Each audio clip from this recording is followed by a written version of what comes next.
বলুন স্যার, কি দেখাবো? একটা ইয়ারফোন দেখান তো। ইয়ারফোন? স্যারের ভাগ্য সত্যিই ভালো। এই যে ইয়ারফোনটা, একটাই পড়ে আছে দোকানে, আর কেননা একটাই কিনেছিলাম। মাত্র 1500 টাকায় পাচ্ছেন এই ইয়ারফোনটা। দুর্দান্ত কোয়ালিটির, এরকম কোয়ালিটির ইয়ারফোন এখানকার কোনো দোকানে নেই। ওরা সব ভালো রাখে। শুনুন এর কোয়ালিটি গুলো বলে। আচ্ছা, ওই ইয়ারফোনটার কত দাম? এটা হ্যাঁ, এটা অতটা ভালো না, কিনলে লস হয়ে যাবে। কত দাম বলুন না। 500 টাকা। তাহলে কি করে লস হবে? আমার লস হয়ে যাবে। শুনুন না, বলছি এর কোয়ালিটি গুলো বলে দিচ্ছি, মানে ফিচার্স গুলো। মানে এত ক্লিয়ার সাউন্ড আসে, আপনি যখন কানে দেবেন এত ক্লিয়ার সাউন্ড আসে। আপনি ধরুন শ্রেয়া ঘোষালের গান শুনছেন, মনে হবে লতা মঙ্গেশকর গান করছে। আপনি সোনু নিগমের গান শুনলে মনে হবে মোহাম্মদ রফি গান করছে। এত ক্লিয়ার সাউন্ড আসে।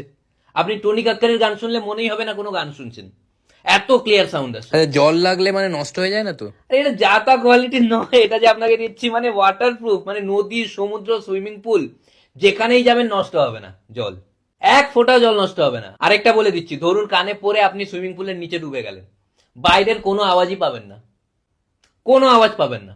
আর এর আরেকটা ফিচার আপনাকে বলে দিই, আপনি নর্মালি অন্য কোনো ইয়ারফোন পরে বাসে ট্রেনে যদি যাতায়াত করেন, ফোন এলে আপনি কথা শুনতে পান না, বাইরের এত আওয়াজ আসে। এটা পরে একবার কল করবেন, কোনো আওয়াজই পাবেন না যার সঙ্গে কথা বলছেন তার, পরিষ্কার বাইরের আওয়াজ আসবে। আরেকটা ফিচার শুনুন, নর্মালি কি হয়, অনেকক্ষণ ইয়ারফোন পরে গান শুনলে কি হয়, কান ব্যথা হয়।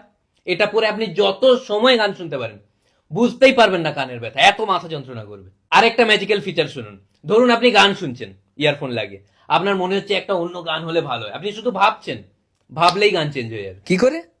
আরে কি করে কি, আপনি চেঞ্জ করে দেবেন, শুধু ভাবলে হবে? কি শুধু ভাববে? আরে কোথায় চলে যাচ্ছে না, এই স্পিকারটাও পাওয়া যাবে, স্পিকারটা নিতে পারেন। মারাত্মক ফাটাফাটি স্পিকার, জোরে আওয়াজ দিলে ফেটে যায়। Say something, never tell a fact that I never stay running. Sipping on facts, damn, know I got stacks in the lab, taking